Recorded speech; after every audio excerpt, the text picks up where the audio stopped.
Nesta semana, meus irmãos, estamos estudando a lição de número 2. A lição de número 2 nos fala que espécie de pessoas Deus quer usar. Então, que espécie de pessoas o Senhor pretende usar na sua obra? O versuário da nossa lição, do Provérbio 12, verso 2, diz assim: o homem do bem alcançará favor do Senhor, mas ao homem de perversos desígnios ele a condenará. Profundo, né? Que tipo de homem Deus pode usar na sua causa, né? São pessoas do bem, não pessoa do mal. Então, essas espécies de homem que Deus quer usar, o homem do bem. A pergunta de número 6 da nossa lição diz assim: que tipo de homens Deus tem ainda hoje? Então, que tipo de homem Deus tem ainda hoje na sua causa? Que espécie de homem Deus tem na sua causa?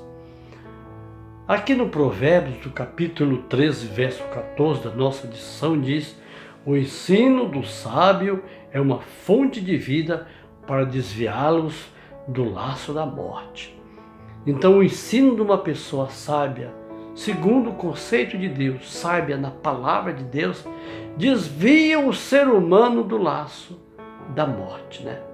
Então, vemos aqui no Testemunho para Ministro, na página 411, nos fala o seguinte: Deus, no passado, suscitou homens, ele ainda tem homens de oportunidades, preparados para cumprir suas ordens, homens que atravessarão as restrições para cumprir suas ordens, homens que atravessarão as restrições que apenas se assemelham às paredes rebocadas com reboco não preparado. Então Deus, no passado, suscitou homens que a gente jamais imaginava que poderia ser usado para uma missão especial. Deus é o mesmo ontem, hoje e eternamente.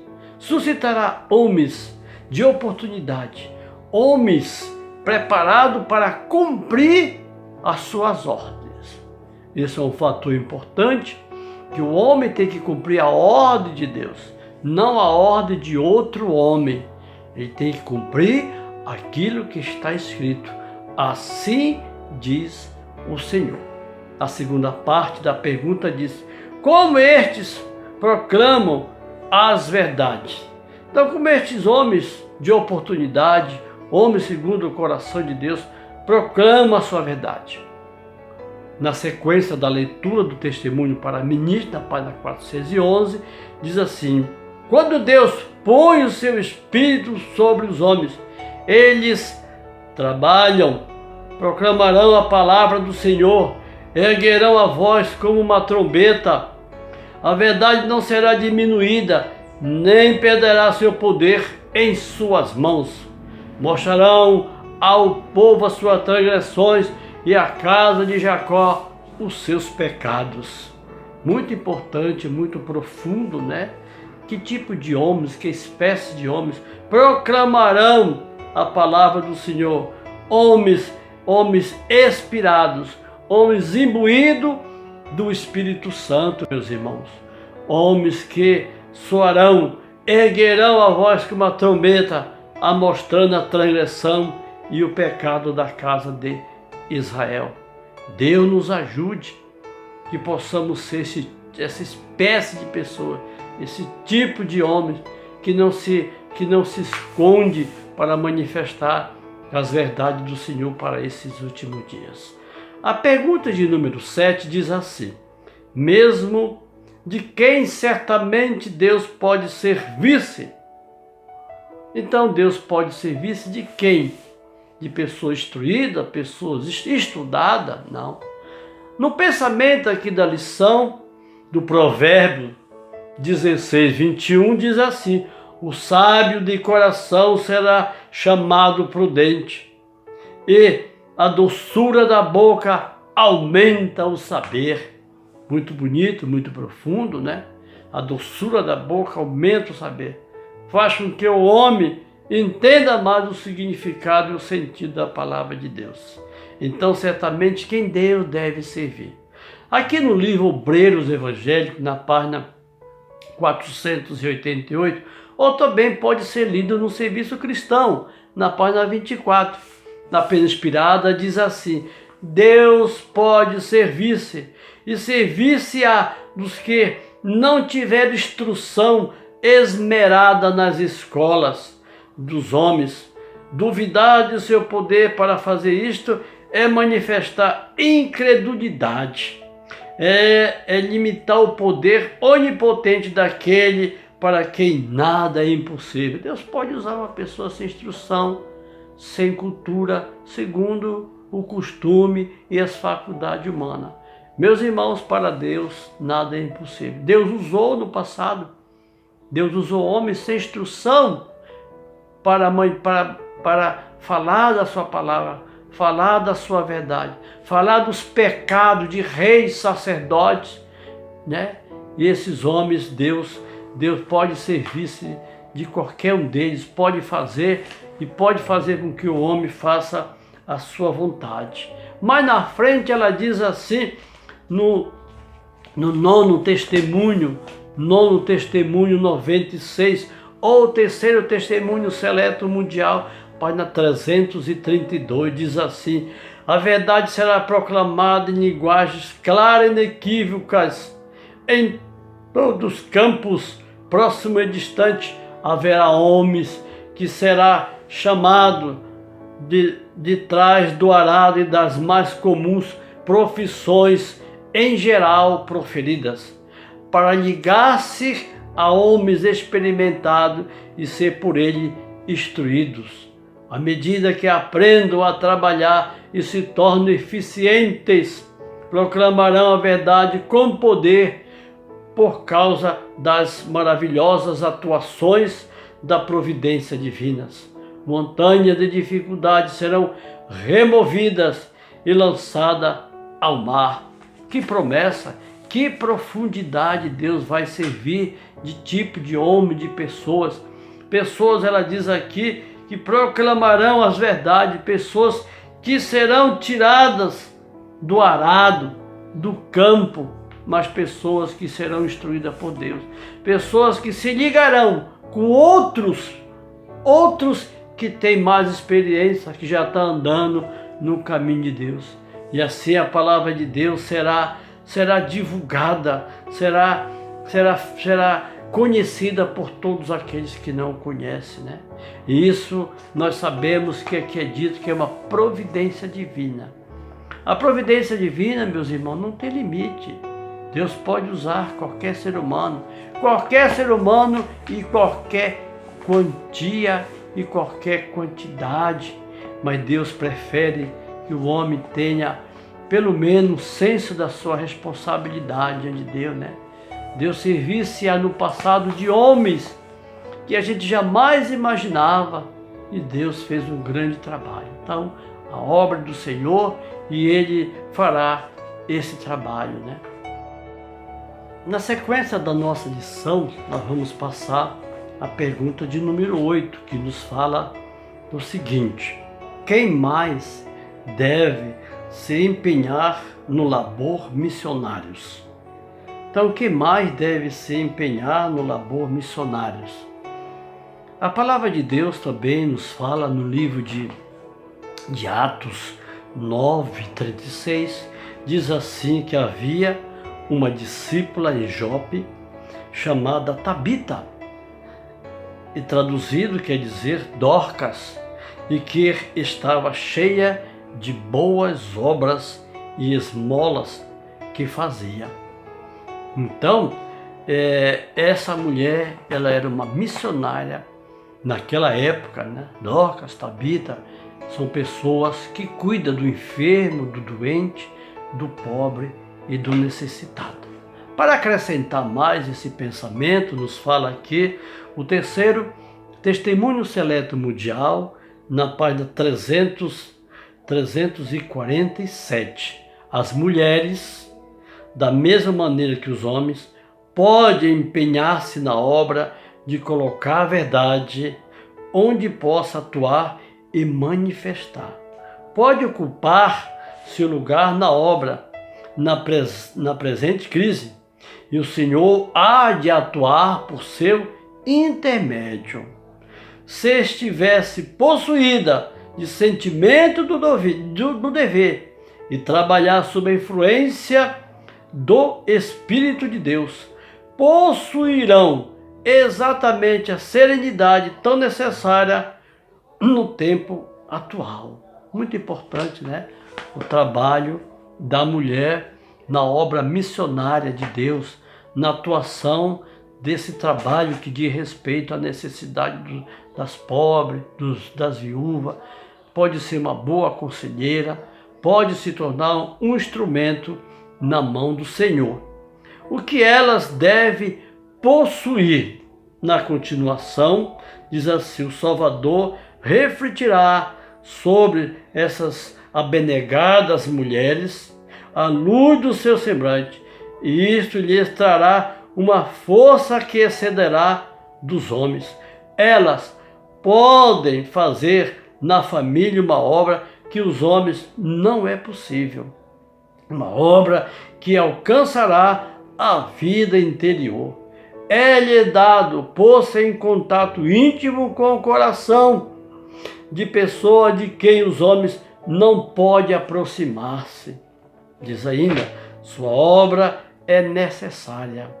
Mulheres discretas e humildes podem realizar boa obra, explicando a verdade ao povo em suas casas, e assim explanando a palavra de Deus, efetuando sua obra. Qual fermento, à medida da sua influência, será convertidas famílias inteiras. Que bonito, né? Especial é o trabalho aqui das mulheres com relação às famílias, né? Com relação aos contatos missionários, né? Então diz aqui a palavra de Deus no livro de Tito, no capítulo 2, verso 3, que está na pergunta de número 8. Diz aqui o apóstolo São Paulo: as mulheres idosas, semelhantemente que sejam reverentes no seu viver, não caluniadoras, não dadas a muito vinho, mestra do bem, para que ensine as mulheres novas a amarem aos seus maridos e filhos, a serem moderadas, castas, operosas, donas de casas, bondosas, submissas a seus maridos, para que a palavra de Deus não seja blasfemada. Olá, amados irmãos, eu sou o irmão Antônio e peço permissão ao nosso querido obreiro Francisco Sales para fazer a pergunta de número 9 dessa lição, porque é muito interessante, e também ler o texto da Bíblia e do Espírito de Profecia.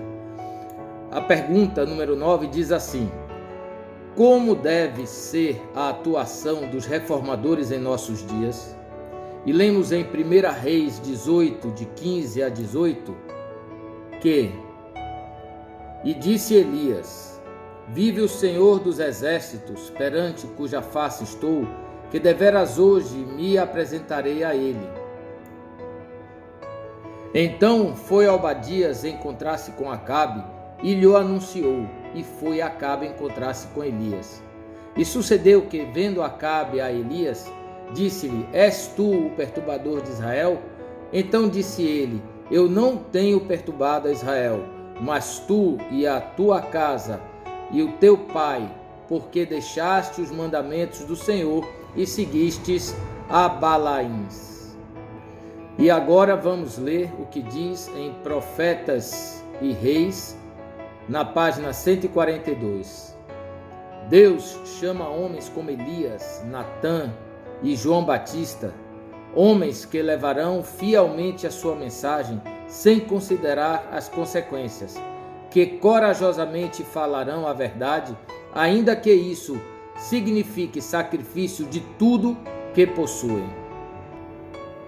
Agradeço então por fazer esta pergunta de número 9. Seguindo o irmão Francisco Sales. Vamos então, meus irmãos, na sequência, a última pergunta da lição de número 2. A última pergunta nos fala assim: embora devamos ser fiéis aos princípios, como serão os sentimentos do reformador? Ser fiel faz parte da nossa vida, né, irmão? Sermos fiéis aos princípios, mas qual deve ser o nosso sentimento para com as pessoas que nos indagam a sua palavra? Na palavra de Deus, aqui no livro de Filemão, no capítulo 1, verso 8, nos fala o seguinte: pelo que também, embora tenha em Cristo plena liberdade para te mandar o que convém, todavia prefiro rogar-te por esse teu amor, sendo eu mesmo, eu sou Paulo, o velho, e agora até prisioneiro em Cristo Jesus. Se rogo-te por meu filho Onésimo, te gerei nas minhas prisões, o qual outrora te foi inútil, mas agora a ti e a mim é muito útil. Eu te envio a ele e a meu próprio coração. Assim, pois, se me tens por companheiro, recebe como irmão a mim mesmo. E se te fez algum dano, eu te devo alguma coisa, lança isso na minha conta. Então esse é o espírito do apóstolo São Paulo, né, meus irmãos? Aqui esse homem, Onésimo, ele era servo de Filemão, e ele cometeu um furto e foi preso por Roma. Na prisão ele encontra o grande apóstolo Paulo. Paulo trabalha com Onésimo, ele se converte ao Evangelho, e Paulo envia uma carta por suas próprias mãos para entregar a seu senhor, que é Filemão. Olha, aceita ele, olha, recebe ele e perdoa os seus pecados e aceita ele de volta, né? Então vemos aqui uma relação entre nós, Deus e Cristo. Todos nós pecamos, erramos contra Deus. Jesus veio, ele morreu, deu essa santa vida e colocou-nos a crédito a Deus a sua justiça. Nós, como devedores à justiça de Deus, fomos perdoados pelo sacrifício e pelo amor a Cristo. Então, todo tipo de falha, todo tipo de pecado, irmãos, Deus perdoa. Esse homem tinha cometido um pecado no passado. Ele tinha cometido uma falha no passado muito grande. O apóstolo Paulo converteu e mandou que ele fosse de volta para o seu senhor Filemão. Disse: coloca isso na minha conta. Então, irmão, todo o nosso passado, ele é perdoado quando há arrependimento e conversão. Deus perdoa nosso pecado, lança o nosso pecado na profundeza do mar e não lança em rosto o nosso passado. Exatamente isto que aconteceu com Filemão, né, com Onésimo, e a pregação do Evangelho é essa. Agora a pena inspirada diz assim, irmãos: Cristo, ele condenou fartamente os abusos, mas teve cuidado de não diminuir a obrigação nossa, pregar o Evangelho, falar do amor e da misericórdia de Deus, tem que ser feita, mas sem abusos. Diz ainda: nossos irmãos sentem a mesma comovente necessidade de auxílio que temos experimentado. Não devamos oprimir com censura desnecessária. Se não quer aceitar, não aceita, mas não deve haver censura, não deve haver escândalo, deve haver a brandura. Diz ainda: mas deixar que o amor de Cristo nos constranja a ser muito compassivos e brados, de modo a chorarmos com os que erram e com os que se desviam de Deus.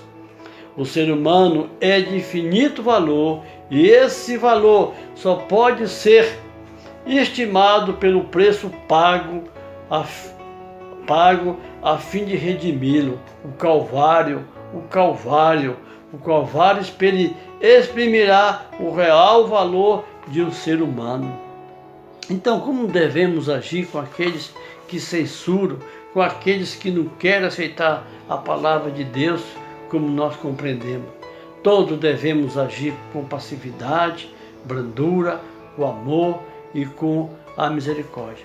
A verdade tem que ser dita ao pé da letra, a verdade tem que ser dita doa quem doer, mas tem que ser dita com misericórdia, com amor e com brandura. A Moate diz ainda, no terceiro testemunho seleto mundial, na página 323 a 324, diz assim: as censuras brandas, as respostas suaves e as palavras agradáveis são muito mais apropriadas para reformar e salvar do que a severidade e a aspereza. Um pouco mais de falta de brandura poderá colocar as pessoas além do seu alcance, ao passo que o espírito conciliatório seria o meio de as prender a você, sendo-lhe então possível confirmá-las no bom caminho. Você deve também ser movido por espírito perdoador e de dar o devido valor a todo bom desígnio e ação dos que a rodeiam. Profira a palavra de elogio a seu marido, a seu filho, a sua irmã e a todos com os que se associam. A contínua censura arruína, entenebrece a vida de qualquer uma pessoa.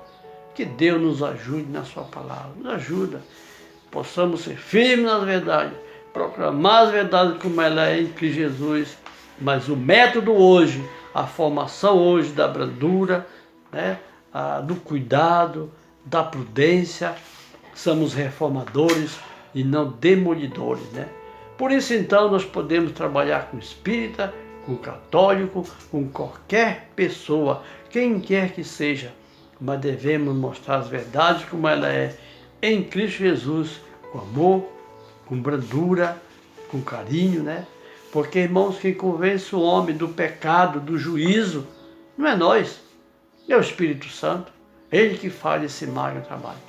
Deus nos dê a sabedoria, nos dê a sua graça, seu perdão, em nome do Senhor Jesus. Em nosso site vocês encontrarão estudos, notícias, dicas de saúde, além de todas as nossas lições. Participem conosco através da nossa página no Facebook e assistam todas as nossas lições através do YouTube.